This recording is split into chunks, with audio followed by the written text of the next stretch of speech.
Hola, mi nombre es Santiago Tamus y comenzamos con otro análisis de, en este caso, la economía argentina y un tema que es crucial en estos días, la lucha entre Milei y los gobernadores, una lucha por el superávit fiscal en medio de un año electoral. Hay muchos intereses políticos, pero con consecuencias económicas que se están materializando en términos de una disputa que llevará a hoy en el Congreso una, llamémoslo confrontación, una manifestación de distintos intereses. Los gobernadores quieren supuestamente romper el déficit cero y justamente entonces en el Senado hoy darán lugar a un par de proyectos de ley. Este es uno de los proyectos de ley ya ingresado en el Senado que propicia sobre lo que es la ley del año 91 de impuesto a los combustibles líquidos y la creación de categoría de bienes personales, eh, una redistribución de los fondos recaudados por esas leyes. Hay también fideicomisos que tienen fondos vacantes. Bueno, acá en el Senado se va a establecer cómo deben ser distribuidos esos fondos. Eso implica entonces menos dinero para las arcas nacionales y más dinero para las arcas provinciales. Y ahí vamos al meollo de la cuestión, porque en definitiva esto es algo legislativo, es reorientar recursos que hoy por hoy se están recaudando y que implican una mayor posibilidad entonces de fondos para las provincias, dadas sus necesidades fiscales, y afectarían el resultado fiscal de la nación. Números fiscales, yendo al último número publicado, esto es sacado de la página de argentina.gov.ar, con un incremento interanual de casi el 60%, con una variación interanual casi el 55%, en un resultado primario que era positivo. Estamos a 3 meses de la presentación de estos números, sabemos que puede haber un deterioro, nada más que nos recurrimos a datos oficiales. Pero más allá de esto, lo que podemos observar es que la economía en este primer trimestre tenía una evolución del 5,8%. Las expectativas para el año son de un crecimiento, según FMI, distintos organismos supranacionales, pero también el gobierno, superior al 3%. Esto significa que va a haber una no crecimiento al mismo ritmo que el primer trimestre durante el resto del año. Algunos hablan de que sí se va a dar este 5%. En todo caso, serán sectores dinámicos como la energía, la minería. Veamos si realmente esos sectores están tan dinámicos en este segundo trimestre o los trimestres por venir. No es en vano recordar que fue Petrolera Aconcagua la que defaultió hace 2 semanas atrás. Bueno, semana pasada defaultió Bioceres, otra empresa que no debiera tener dificultades financieras, sin embargo, no puede cubrir pagarés bursátiles. Eso está demostrando que sectores dinámicos de la economía no están teniendo tan buen resultado, ni hablar de otros sectores como la construcción, el propio comercio minorista, el fabricante industrial que compite con productos importados, con esa deflación que se está dando en productos de electrónica, vestimenta, pero que tiene que ver netamente con importaciones, y hemos visto el resultado de la cuenta corriente, informe anterior que hemos realizado. Entonces hay que ver si el PBI sigue funcionando de esta manera. ¿Por qué uno habla del PBI? Porque la recaudación va a estar directamente vinculado con él. Y las necesidades fiscales también. Entonces, si veo los sectores que supuestamente eran los ganadores del primer trimestre y en esos sectores me estoy encontrando con dificultades en cuanto al funcionamiento de empresas que son emblemáticas de ellos, ¿qué está quedando para la MIPYME? ¿Qué está quedando para un montón? E incluso para el consumidor y su ingreso disponible contraído por el pago de servicios, impuestos y, sobre todo, una imposibilidad de reconstruir ingresos para mejorar una situación de gestión financiera interna. Además, con deudas cuyas tasas, en vez de disminuir, han subido, me encuentro con parte de la población con un problema de endeudamiento y de pago de obligaciones que les absorbe parte del ingreso disponible y les resta para el consumo y las empresas, bueno, afectan lo que es su inversión. Eso afecta la recaudación, por supuesto,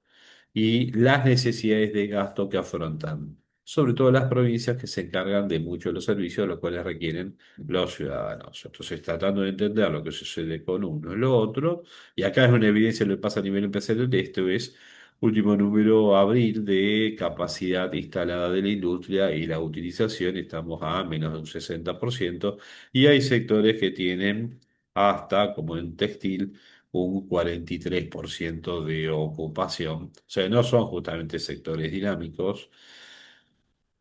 Tengo petróleo al 84% y textiles al 42%, los dos extremos que puedo estar observando en nuestra economía, con un promedio del 56,6 en el año 2024 y 58,3 para el año 2025.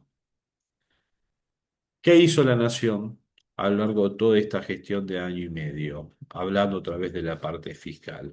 Hizo un ajuste. Hizo un ajuste en números de abril, también fuentes oficiales. Puedo observar cómo la nación disminuyó la cantidad de empleados. Acá están los distintos niveles de empresas y sociedades que pasa de 106.000 a 93.000 y así podemos ir viendo cómo administración descentralizada, 129, casi 130.000 empleados bajan a 121.000 y en todos los distintos sectores que puedo dividir, administración centralizada, descentralizada, etcétera, cómo va a ir disminuyendo la cantidad de empleados, una forma de bajar el gasto que tuvo la nación. Puedo estar viéndolo a nivel de la estructura en sí dividida y cómo va a estar bajando, pero por otro lado puedo ver qué hicieron las provincias durante el mismo periodo, viendo la misma situación. Y las provincias aumentaron la cantidad de empleados. Aquí hay una nota que habla sobre números de hace un par de años atrás en un 70%. Entonces, la nación hoy está ajustándose. Las provincias tienen que hacer ese ajuste. El tema es dónde está cada una. Las provincias han tenido crecimientos, en algún caso hasta del 200% en la cantidad de empleados públicos en 20 años. Y tienen que volver desde ahí, un Tierra del Fuego tiene que bajar de haber pasado de 1 a 3 empleados a una reducción de esa cantidad. Tierra del Fuego al mismo tiempo con un efecto sobre las industrias que se ven instalado por la apertura de importaciones y cambio en algunos regímenes de protección. Entonces, me voy a estar encontrando que a nivel promedio de Argentina, las provincias aumentaron mucho más que el crecimiento de la población, la cantidad de empleados públicos, que han aumentado la cantidad de empleados públicos por cada 1.000 habitantes. El puntito es donde estaba en el año 2002, como aumentaron al año. Estos son datos de 2022. Está bien, hay una desactualización, pero es un buen reflejo. Es fuente de la Fundación Libertad y Progreso, que hizo un estudio sobre esto. Y lo que estamos observando es que, más allá de lo desactualizado de la información, las provincias no han realizado un verdadero ajuste sobre la cantidad de empleados públicos y tampoco necesariamente de sus gastos. Ellas tienen que ser un ajuste sobre los gastos tal que permitan poner en caja también los números provinciales. Por supuesto, esto no lo puedo decir acá en un video y todo, pero me va a decir, ¿y quién se ocupa de las rutas provinciales? ¿Y quién se ocupa de los hospitales o de la educación que depende de las provincias? Bueno, ese es el dilema al cual se están enfrentando. ¿Disminuyo estructuras administrativas, quizás operativas, quizás no, para mejorar los servicios que brindo a la población, para mejorar la infraestructura? ¿Es la nación la que no me está dando coparticipación? Ojo, por los mismos temas hubo situaciones que llegaron a la Corte Suprema años atrás de parte de provincias como Santa Fe o Córdoba. Bueno, acá estamos hablando de, no me están dando la coparticipación, pero si uno escucha a la provincia es, no me están dando lo que me corresponde por coparticipación, no tengo que estar mendigando lo que me corresponde directamente por ley. O sea, acá tengo una confrontación entre el superávit fiscal que tiene la nación, que va a ser afectado en la contienda electoral, ya sea por no tanto gasto, sino incluso hay que ver si se sigue manteniendo la recaudación al nivel que tenemos, pero por otro lado, las provincias que están diciendo yo necesito de cubrir mis gastos y no puedo hacer en este momento el ajuste que sea necesario. Incluso tenemos algunos gobernadores que viajan al exterior para buscar endeudamiento. Hay que ver si es el momento adecuado para afrontar esas nuevas deudas. Digo, en la negociación tenemos una economía que tiene sendos defaults en distintos colocadores de deuda y la deuda de las provincias no tiene la calidad de la deuda de la nación. Ojalá que provincias como Santa Fe, que está planteando un endeudamiento para hacer obra, encuentre el financiamiento de una tasa que sea la adecuada para los santafesinos que después vamos a tener que pagar los impuestos. Que las necesidades electorales de un gobernador no impliquen después un compromiso fiscal muy importante que tengan que cubrir los contribuyentes de la provincia. ¿Mm? Pero bueno, eso más allá de lo que sucede en alguna provincia en particular, en conjunto se entiende que hay una necesidad de obtener sus fuentes genuinas de financiamiento por parte de las provincias para responder a sus propias realidades. Por otro, la nación tiene que responder a la realidad de todos. ¿Qué quedará subordinado a qué? Esa es la lucha que se está dando en este momento, que se va a dar, se está dando y que se va a estar evidenciando más dada la confrontación que viene en el Senado. El tema es que necesitamos bajar la presión tributaria, que es necesario quizás avanzar en las disminuciones de los gastos provinciales, así como se ha realizado en la nación, que una presión tributaria cercana al 30%, lo único que genera es un desincentivo a la inversión, que las alicuotas de ingresos brutos que colocan las provincias de distintas actividades y hasta incluso contradiciéndose en las intenciones. Por ejemplo, el gobierno de Santa Fe sale a buscar endeudamiento en el exterior y después justifica que coloque ingresos brutos altísimos a la actividad financiera porque quiere redistribuir ingresos a la industria. El sinsentido de esa frase implica el desconocer funcionamiento básico de economía. Está bien, la formación de un gobernador no tiene que ser en economía, pero deben tener asesores o equipos. Si yo no doy financiamiento al sector privado en la economía, es difícil que tenga el volumen de inversión y de actividad, que hasta incluso le dé financiamiento por la parte genuina, ingresos tributarios al propio Estado. Y si yo grabo en forma desmesurada al sector privado en la economía, después no voy a poder pagar las obligaciones financieras que supuestamente voy a obtener en el exterior. Gestiones inadecuadas de las finanzas públicas y más allá de eso, de la gestión financiera del Estado puede generar para los provincianos o los coprovincianos de quienes realizan esas malas gestiones efectos dantescos a futuro. Hay que pensar que, por ejemplo, un Mercado Libre está cerrando localizaciones en provincias como Córdoba o Ciudad de Córdoba por los impuestos que tienen que pagar ahí. Y me lo sustituyen por una realidad virtual con la cual seguirán dando los mismos servicios o otro tipo de servicios, pero uno con tarifas diferenciales y segundo con menos trabajo en esa misma provincia. Lo mismo va a pasar o puede suceder en provincias donde el gobernador justifica el colocar ingresos brutos desmesurados a una cierta actividad porque la quiere desincentivar y después recurre a ella para financiarse. Ese es el problema en la gestión provincial también.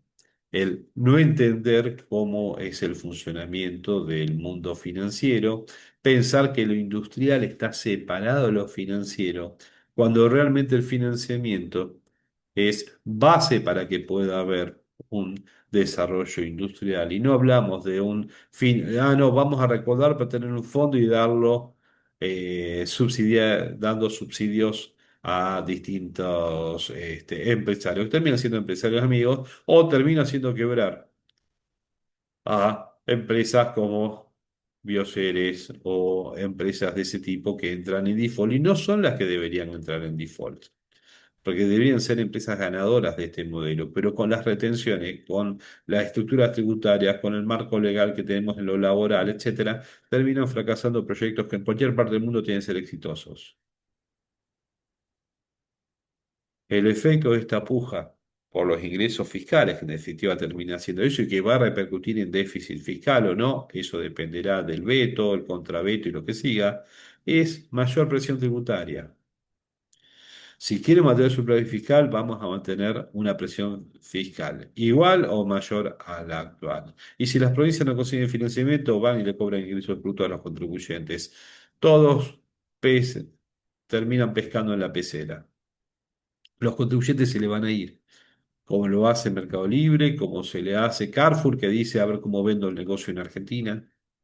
Y el riesgo país, en vez de bajar, va a subir. Eso lo anticipó el presidente en una nota.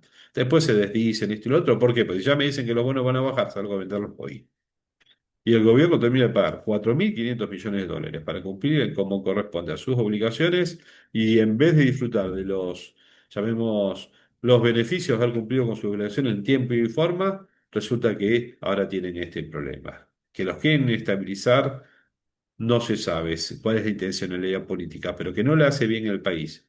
En conjunto, estas medidas que se están tomando, digo, desde los gobernadores, propiciando proyectos que van a ser apoyados, por supuesto, por sus senadores, el Congreso y sus diputados, por supuesto, van a terminar repercutiendo en aumento del riesgo país. Pero entonces, los diputados de Santa Fe van a estar siendo y los senadores para redistribuir ingresos y después el gobernador sale a endeudarse. Lo único que vas a generar es que paguemos una deuda más cara, los santafesinos. La gestión de pasivos se complica, sean privados o sean públicos. Y ni hablar la inversión, la termino de desincentivar. Si ya tenía poca inversión, la termino de desincentivar. Sin ser oficialista necesariamente y teniendo decenas de videos en donde hablamos de los problemas de la gestión, esto genera problemas que no son para mi ley, es para todos los argentinos. El sinsentido de la puja política en una contienda electoral, cada uno llevando rédito para su propio molino, va a generar para todo lo que estamos dentro de Argentina los problemas de los cuales estamos haciendo referencia. Generando también adicionalmente problemas de expectativas de gobernabilidad. Si no puede ir con el veto a frenar medidas como las que se están planteando, sabemos que entonces hay muy poca gobernabilidad, no podemos esperar hasta diciembre. Además, en diciembre hay que ver qué mayoría se logran. El valor de los activos se va a deteriorar. Ya en Wall Street, las acciones argentinas que habían subido muy bien el martes, recuperándose el lunes, el miércoles volvieron a bajar. Veamos cómo funcionan los mercados hoy. Igual el día a día no es tanto, pero vamos a ver la tendencia que tienen. Y por supuesto, todo esto termina repercutiendo en la actividad económica. Bueno, pero esto es una visión subjetiva, individual que uno realiza, esperando lo mejor en cuanto son las decisiones de nuestros gobernantes, porque uno es un tomador de datos realmente y puede inferir para tomar decisiones, pero quienes toman las decisiones son nuestros representantes. Esperemos que entre todos razonen las mejores decisiones para el mejor nivel de vida de todos nosotros. Mi nombre es Santiago Tamus. Cualquier tipo de comentario, positivo, negativo, bienvenido sea. Lo pueden enviar por email a santiagotamus@gmail.com, santiagotamus@consultorfinanciero.com.ar, debajo de este video en la red social que estés viendo o en la página web de Consultor Financiero en el espacio de contactos y ahí quedarán todos los datos. Hasta luego.